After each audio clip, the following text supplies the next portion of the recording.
In this lesson, we're going to learn about inverse functions.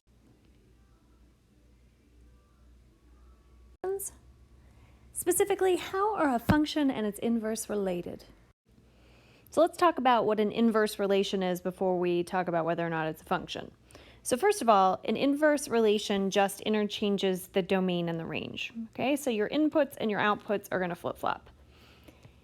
And there's a special graphical relationship when this happens. If you switch your x and your y, the graph of the inverse is the reflection over the line y equals x. So that's your parent linear function. Remember, that's got a slope of 1.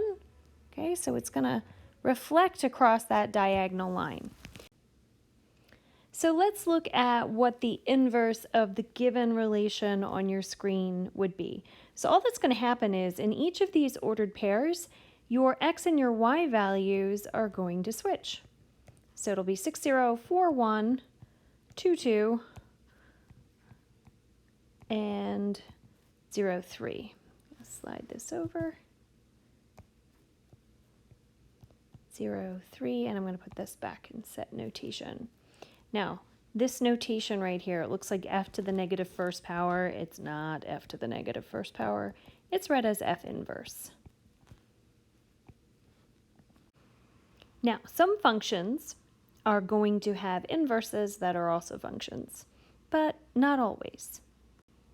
So let's talk about how we determine if what we're given is a function. So a vertical line test, remember, that's used to determine if the graph of a relation is a function. So I know you all remember that the vertical line test works that if anywhere you draw a vertical line, it can only pass through your graph at one point. If it passes through it more than one point, it's not a function. So that's going to lead us into the horizontal line test, which is used to determine if the inverse is a function or if there is an inverse function. So in the graph above, as I take this horizontal line, it's going to fail the horizontal line test, which would mean that the inverse is not a function. And a one-to-one function passes both the vertical and the horizontal line test. So the one on the screen here would just be a function. The inverse would not be, so it's not one-to-one. So let's learn how to find an inverse function. So let's first determine whether this even has an inverse function. So this would be linear. So if I did the horizontal line test on it, it would pass. So to actually find the inverse function, what you do is you're going to switch your x and your y values. So f of x, remember, is the same as y. So now it's going to become x. And then you're going to solve this new equation for y. So I'm going to add 5 to both sides. And then I'm going to divide by 3, which gives me x plus 5 over 3, or 1/3 x plus 5/3 equals y. Now, finally, put it back into the correct notation, meaning let's write this as f inverse of x is equal to 1/3 x plus 5/3. And just to see the graphical relationship, let's take a second and graph this function. So y-intercept at 5/3 would be 1 2/3, and then it's going to go up 1 unit, right 3. So sure enough, you can see that it is a reflection across that line, y equals x. In the examples on the screen, we are going to determine whether the function has an inverse, and then if it does, find that inverse and state any restrictions on the domain. So let's zoom in here.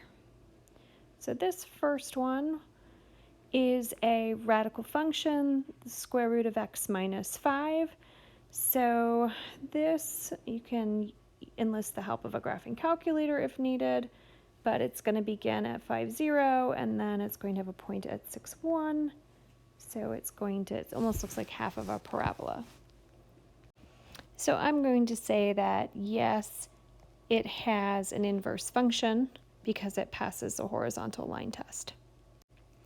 Let's just immediately state our domain and our range. So my domain is 5 to infinity, and my range would be 0 to infinity. Now let's actually find the inverse. So we're going to switch our x and our y, and then we're going to solve for y. So we're going to square both sides, which gives me x squared equals y minus 5. Add 5 to get x squared plus 5 equals y. And let's rewrite this in inverse notation. So this time I'm going to say g inverse of x is equal to x squared plus 5. And let's state our domain and our range of our new inverse function. Well, all I have to do is switch my domain and range of the original. So it's going to be 0 to infinity for the domain and 5 to infinity for the range. And when you look at this inverse function, you might think x squared plus 5, well, why is my domain only from 0 to infinity when this would be a parabola, which should have all real numbers? Well, we are just talking about the inverse of the original function. So we are restricting the domain to 0 to infinity, meaning we're only going to be drawing like the right side of the function. So 0, 5, 1, 6, and then it goes up like this. So again, you can see that it would be a reflection across the line y equals x.